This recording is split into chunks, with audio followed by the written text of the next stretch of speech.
Pembangkit listrik tenaga air Merica di Banjarnegara mengalami penurunan produksi setelah hanya mengoperasikan pembangkit 2 jam sehari akibat air yang masuk ke waduk mengalami penurunan. Musim kemarau berdampak pada debit air atau air yang masuk ke Waduk Panglima Besar Jenderal Sudirman di Banjarnegara mengalami penurunan drastis.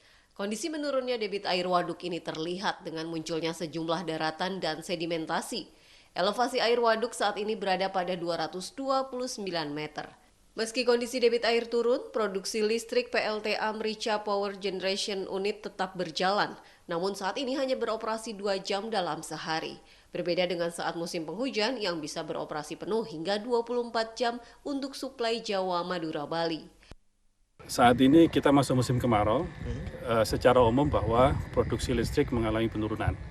Ini adalah salah satunya efek terbesarnya adalah dari efek El Nino yang saat ini juga mendera di Waduk Merican ini, dan kira-kira nanti di bulan Oktober kita akan melihat potensi hujannya. Jika memang kondisi inflow-nya itu semakin meningkat, maka kita akan operasikan lebih tinggi lagi produksi listriknya.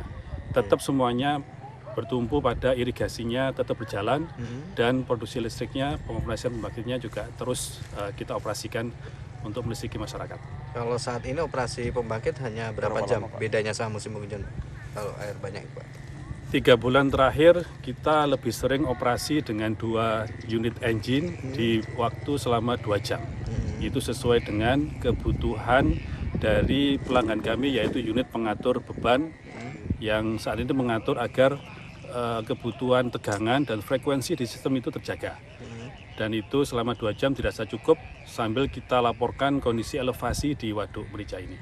Tak hanya digunakan untuk pembangkit listrik, saat musim kemarau, air waduk juga dibagi untuk irigasi pertanian. Produksi akan kembali normal saat musim penghujan dan debit air waduk meningkat. Dari Banjarnegara, Elis Novit, iNews melaporkan.